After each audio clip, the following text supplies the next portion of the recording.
তাহলে ক্লাস 4 এর প্রথম গল্পটা কি ছিল? নরহরি দাস, যেটা হচ্ছে উপেন্দ্র কিশোর রায়চৌধুরীর লেখা। এবং পরের গল্পটা হচ্ছে তত্ত্বচানের অ্যাডভেঞ্চার, এটা লিখেছেন হচ্ছে তেতসুকো কুরোয়ানাগি। এইবারে এই গল্পে হচ্ছে তত্ত্বচান আর ইয়াসুয়াকি চানের টোটাল এই দুজন ছিল বন্ধু। ইয়াসুয়াকি চানের কি ছিল না, তার হচ্ছে পায়ে অসুবিধা ছিল। তো পুরো গল্পটা সুন্দর করে একদম প্রত্যেকটা লাইন ধরে ধরে আলোচনা হবে, ঠিক আছে? যেহেতু আগে আলোচনা করে দিয়েছি, আজকের আরেকটু ভালো করে বুঝিয়ে দিচ্ছি।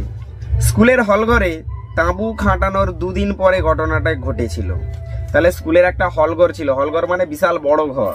আমাদের ঘরগুলো কি হয় যে 1, 2, 3টে করে রুম থাকে, আর সেটা স্কুলের যে হলঘরটা সেটা হচ্ছে পুরোটাই হলঘর ছিল। সেই স্কুলের হলঘরে তাঁবু খাটানো হয়েছিল। সেই তাঁবু খাটানোর কদিন পরে ঘটনাটা ঘটেছিল? 2 দিন পরে ঘটনাটা ঘটেছিল। সেদিন তত্ত্বচান ইয়াসুয়াকি চানকে ওর গাছে ওঠার নিমন্ত্রণ জানিয়েছিল। মানে যে তাঁবুটা খাটানো হয়েছিল, সেই তাঁবু খাটানোর 2 দিন পরে ঘটনাটা ঘটেছিল। এবং সেই দিন হচ্ছে তত্ত্বচান কি করেছিল? ইয়াসুয়াকি চানকে গাছে ওঠার নিমন্ত্রণ জানিয়েছিল। এই গল্পটা বলতে চাইছে যে তত্ত্বচান হচ্ছে ইয়াসুয়াকি চানের বন্ধু, ঠিক আছে? এইবারে স্কুলের চত্বরে স্কুলে যে সমস্ত ছেলেমেয়েরা ছিল প্রত্যেকের এক একটি করে নিজস্ব গাছ ছিল, কিন্তু ইয়াসুয়াকি চানের কোনো গাছ ছিল না, কারণ তার পোলিও ছিল। পোলিও রোগের অসুস্থতার কারণে তার কোনো নিজস্ব গাছ ছিল না। তাই জন্য তত্ত্বচানের যে গাছটি ছিল সেই গাছে ওঠার নিমন্ত্রণ জানিয়েছিল ইয়াসুয়াকি চানকে, ঠিক আছে? তাহলে সেদিন তত্ত্বচান ইয়াসুয়াকি চানকে ওর গাছে ওঠার নিমন্ত্রণ জানিয়েছিল। কার? সেই ইয়াসুয়াকি চানকে তত্ত্বচানের গাছে ওঠার নিমন্ত্রণ জানিয়েছিল। সে কথা দুজনের মা বাবা কেউই জানতেন না। মানে এই যে গাছে চড়া নিমন্ত্রণ যে জানিয়েছে, এই কথাটা তাদের বাবা মা কেউ জানে না। তোমইতে সবার একটা করে গাছ ছিল। তাহলে কোথায় একটা করে সবার গাছ ছিল? তোমইতে, স্কুলের যে সমস্ত ছেলেমেয়েরা ছিল আর কি। মানে স্কুল চত্বরে যে গাছগুলো ছিল, মানে স্কুলের চারপাশে যে সমস্ত গাছগুলো ছিল, ছেলেমেয়েরা প্রত্যেকে তার একটা করে দখল করে নিয়েছিল। মানে স্কুলের যে সমস্ত ছেলেমেয়েরা ছিল তারা সবাই কি করেছিল? একটা একটা করে নিজস্ব গাছ দখল করে নিয়েছিল। সবাই যে যার নিজের গাছে চড়তো। মানে যে যার নিজের গাছ দখল করে নিয়েছিল, সেই গাছে তারা নিজেরাই চড়তো। তত্ত্বচানের গাছটা ছিল বেড়ার গাছে। মানে তত্ত্বচান যে গাছটা দখল করে রাখছিল সেই গাছটা কোথায় ছিল? বেড়ার গাছে। যে রাস্তাটা কুহন বুৎসুর দিকে চলে গেছে ঠিক তার ধারে। মানে তত্ত্বচান যে গাছটা দখল করে রেখেছিল সেই গাছটা ছিল কোথায়? বেড়ার কাছে, এবং যেটা হচ্ছে কুহন বুৎসুর দিকে চলে গেছে। মানে যে রাস্তাটা হচ্ছে কুহন বুৎসুর দিকে চলে গেছে ঠিক তার ধারে তত্ত্বচানের গাছটা ছিল। বেশ বড় একটা গাছ, গাছের গাটা পিছল, কিন্তু তুমি যদি একটু কায়দা করে একবার উঠতে পারো তাহলে দেখবে মাটি থেকে 6 ফুট উঁচুতে একটা ডাল এমন ভাবে ভাগ হয়ে গেছে যে তার উপরে চড়লে বেশ একটা দড়ির দোলনায় চেপেছি বলে মনে হবে। মানে তত্ত্বচান যে গাছটা দখল করে নিয়েছিল সেই গাছটা ছিল বেশ বড়, মানে অনেকটাই বড় ছিল, এবং সেই গাছে যদি তুমি একটু করে কায়দা করে একটু যদি তুমি গাছে উঠতে পারো, বাস আর কিছু করতে পারো, তুমি গাছে সুন্দরভাবে উঠে যেতে পারবে। তো এরকম বলছে যে একবার যদি তুমি উঠতে পারো তাহলে দেখবে মাটি থেকে 6 ফুট উঁচুতে একটা ডাল এমন ভাবে ভাগ হয়ে গেছে। মানে মাটি থেকে 6 ফুট উঁচুতে, ঠিক আছে, 6 ফুট উঁচুতে ডালটা এমন ভাবে ভাগ হয়ে গেছে।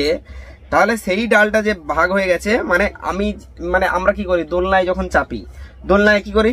এদিক ওদিক দুলি। এবারে ওই যে মাটি থেকে 6 ফুট উঁচুতে যে ডালটা ভাগ হয়ে গেছে, তো সেই ডালটা এমন ভাবে ভাগ হয়ে গেছে যেন মনে হচ্ছে কি দোলনার মতো, আমরা যে দোলনায় চাপি সেই রকম বলে মনে হবে। সেখানে উঠে তত্ত্বচান প্রায় টিফিনের সময় বা ছুটির পরে নিচের লোকজন আর উপরের আকাশটাকে দেখতো। মানে তত্ত্বচান কি করতো? যখন হচ্ছে টিফিন হতো, মানে আমাদের স্কুলে কি হয়, টিফিন পড়ে, হাফ টাইম হয়ে গেলে টিফিন পড়ে, তখন হচ্ছে টিফিনের সময় আমরা খাওয়া দাওয়া করি। তাহলে সেই সময় তত্ত্বচান কি করতো? সেই গাছের ডালের উপরে উঠতো, উঠে গিয়ে নিচের দিকে তাকাতো, আবার আকাশের উপরের দিকে তাকাতো। কখন না, যখন টিফিন পড়তো টিফিনের সময় আর স্কুলের ছুটি হয়ে যাওয়ার পরে। ঠিক আছে, এই পর্যন্ত বোঝা গেছে? তাহলে এই পর্যন্ত বলছে যে স্কুলের একটা হলঘর ছিল, সেই হলঘরে একটা তাঁবু খাটানো হয়েছিল। সেই তাঁবু খাটানোর 2 দিন পরে ঘটনাটা ঘটেছিল। এবং এখানে হচ্ছে তত্ত্বচান আর ইয়াসুয়াকি চান তারা দুজনের বন্ধু ছিল। এবং এই যে স্কুল চত্বর, সেই স্কুল চত্বরে স্কুলের অনেক ছেলে মেয়েরা থাকে, এবং স্কুলের চত্বরে মানে স্কুলের চারপাশে হচ্ছে অনেক গাছপালা ছিল, এবং সেই গাছপালাগুলো দখল করে রাখছিল কারা? স্কুলের এক একটা ছেলে মেয়েরা। ঠিক আছে, স্কুলের এক একটা ছেলেমেয়েরা তার হচ্ছে নিজস্ব নিজস্ব গাছ দখল করে রেখেছিল। এবং এই যে তত্ত্বচান, সে হচ্ছে একটা গাছ দখল করে নিয়েছিল, সেই গাছটা ছিল খুব বড়। ঠিক আছে, এবং সেই গাছটা প্রায় মাটি থেকে 6 ফুট উঁচুতে এমন ভাবে ভাগ হয়ে গেছে, তো সেইটা মনে হবে কি যে মনে হচ্ছে দোলনা, আমরা যে দোলনায় চাপি মনে হচ্ছে সেইটা দোলনা। ঠিক আছে, এবং ওই গাছে যদি একবার তুমি খুব সুন্দরভাবে একটু কায়দা মেরে যদি উঠতে পারো, তাহলে আর কিছুই মনে হবে না। মানে বলতে চাইছি কি, ভাগ হয়ে ডালটা ভাগ হয়ে গেছে, এবং আমি যদি ওই গাছের উপর একবার উঠে পড়ি, ওই যে ডালটা ভাগ হয়ে গেছে ওইটাই যখন চাপলে মনে হবে যেন আমি দোলনায় দুলছি, এরকম আর কি। ছেলেমেয়েরা মনে করতো গাছগুলো তাদের নিজেদের সম্পত্তি। মানে ছেলেমেয়েরা কি করতো, সেই যে গাছগুলোকে দখল করে নিয়েছিল, তারা মনে করতো কি আমাদের নিজেদের সম্পত্তি এটা। ফলে কেউ যদি আর কারো গাছে চড়তে চাইতো, তাহলে তাকে গিয়ে বিনীতভাবে বলতে হতো, আমি কি একটু ভিতরে আসতে পারি। মানে বলতে চাইছে যে আমার গাছ আমি দখল করে নিয়েছি, ঠিক আছে, আমার গাছে যদি কেউ চড়তে চায়, তাহলে তাকে বিনীতভাবে বলতে হবে যে আমি কি একটু ভেতরে আসতে পারি, এরকম বলতে হবে। ইয়াসুয়াকি চানের পোলিওর জন্য পায়ে অসুবিধা ছিল বলে ওর কোনো নিজস্ব গাছ ছিল না। তাহলে প্রথমেই বলেছিলাম যে ইয়াসুয়াকি চানের পোলিও ছিল, পোলিওর জন্য হচ্ছে তার পায়ে অসুবিধা ছিল, যার কারণে তার নিজস্ব কোনো গাছ ছিল না। তার পায়ে অসুবিধা ছিল, তাই জন্য সে গাছে চড়তে পারে না, তাই জন্য তার কেন নিজস্ব গাছ থাকবে। এবং তার হাতের যে আঙুলগুলো সেগুলো হচ্ছে দলা পাকিয়ে গেছিল এবং লম্বা লম্বা ছিল। তাহলে ছেলে মেয়েরা যে গাছগুলো দখল করে নিয়েছিল, সেই গাছগুলো তাদের নিজেদের সম্পত্তি বলে মনে করতো তারা।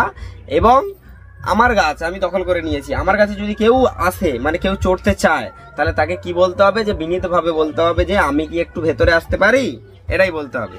তাহলে ইয়াসুয়াকি চানের পোলিওর জন্য হচ্ছে তার পায়ে অসুবিধে ছিল, তাই জন্য ওর কিন্তু কোনো একটা নিজস্ব গাছ ছিল না। ঠিক আছে, সেজন্যই তত্ত্বচান ওকে ওর গাছে নেমন্তন্ন করেছিল। মানে তত্ত্বচান ইয়াসুয়াকি চানের বন্ধু। এবার তত্ত্বচান কি বলছে, ইয়াসুয়াকি চানকে বলছে তোমার যেহেতু তোমার কোনো নিজস্ব গাছ নেই, তাহলে তুমি আমার গাছে চড়তে পারো, তাই জন্য ইয়াসুয়াকি চানকে নিমন্ত্রণ করেছিল। এই কথাটা অবশ্য ওরা আর কাউকে বলেনি। মানে এই যে তত্ত্বচান ইয়াসুয়াকি চানকে তার নিজের গাছে চড়া নিমন্ত্রণ জানিয়েছিল, এটা কিন্তু আর বাকি কেউ জানেনি, তাদের মা বাবাও জানেনি, এছাড়াও স্কুল চত্বরে যে সমস্ত ছেলেমেয়েরা আছে তারা কেউই জানতো না এই কথাটা। কি কোন কথাটা, যে তত্ত্বচান ইয়াসুয়াকি চানকে গাছে চড়া নিমন্ত্রণ জানিয়েছিল। কারণ শুনলে সবাই খুব ঝামেলা করবে, তা ওরা জানতো। মানে এই যে তত্ত্বচান ইয়াসুয়াকি চানকে নিমন্ত্রণ করেছে গাছে চড়ার, এটা যদি তারা জানতো, মানে স্কুলের চত্বরের ছেলেমেয়েরা, তাহলে কিন্তু তারা ঝামেলা করতো। তাই জন্য তারা জানতো যে এরা ঝামেলা করবে, তাই জন্য কাউকে তারা বলেনি। বাড়ি থেকে বেরোনোর সময় তত্ত্বচান মাকে বলেছিল ডেনেন্স ফুতে ইয়াসুয়াকি চানের বাড়িতে যাচ্ছে। মানে সে হচ্ছে মাকে মিথ্যে কথা বলেছিল, না হলে মা হচ্ছে বকাবকি করবে, তাই জন্য সে বলছে ইয়াসুয়াকি চানের বাড়িতে। মানে তার বাড়িটা কোথায় ছিল, ডেনেন্স ফুতে, সেখানে হচ্ছে ইয়াসুয়াকি চানের বাড়ি ছিল, তাই জন্য তত্ত্বচান বলছিল যে আমি হচ্ছে ইয়াসুয়াকি চানের বাড়িতে যাচ্ছি ডেনেন্স ফুতে। মিথ্যে কথা বলেছিল বলে ও মায়ের মুখের দিকে তাকাতে পারছিল না। মানে যেহেতু আমরা যখন মিথ্যে কথা বলি, তখন হচ্ছে আমরা যেটা সত্য কথা বলছি, আমাদের একদম কনফিডেন্স আছে যে আমরা সত্যি কথা বলছি, কিন্তু মিথ্যা কথা যখন বলতে হবে, আমাদের চোখ মুখ কেমন হবে, মুখ আটকে যাবে কথা বলতে বলতে। ঠিক আছে, তাহলে সে হচ্ছে কি বলছিল, মিথ্যে কথা বলছিল তার মাকে, তাই জন্য মিথ্যে কথা বলার জন্য তার মায়ের দিকে সে তাকাতে পারছিল না। এই ঘটনা ছিল। ক্লাস 4 মানে একটু একটু করে পড়াতে হয়। যেমন প্রথমে এখানে হচ্ছে এই স্কুলের হলঘর থেকে এই এত দূর অব্দি যে তার মাকে সে মিথ্যে কথা বলেছিল। কি বলেছিল না, সে তো হচ্ছে ইয়াসুয়াকি চানকে নিমন্ত্রণ করেছিল তার গাছে চড়ার, এবং কি হয়েছিল না, তত্ত্বচান ইয়াসুয়াকি চানকে গাছে চড়ার নিমন্ত্রণ জানিয়েছিল, কিন্তু তার মা যদি জানতো বা বাবা যদি জানতো তাহলে বকাবকি করতো, তার জন্য তার মা বাবাকে মিথ্যে কথা বলেছিল। কি বলেছিল, যে আমি ইয়াসুয়াকি চানের বাড়িতে যাচ্ছি, এটাই বলেছিল। ঠিক আছে, তাহলে এই পর্যন্ত খুব সুন্দরভাবে বোঝা গেছে। এই যে এই এক পৃষ্ঠা বিষয়বস্তু বলতে গেলে কিরকম হবে না, স্কুলের একটা হলঘর ছিল। মানে স্কুল একটা বিশাল বড় হলঘর থাকে, তো আমরা যদি 5-6 জন থাকি, সেখানে হচ্ছে কেমন রুম থাকবে, এই একটা এরকম বড় রুম আছে।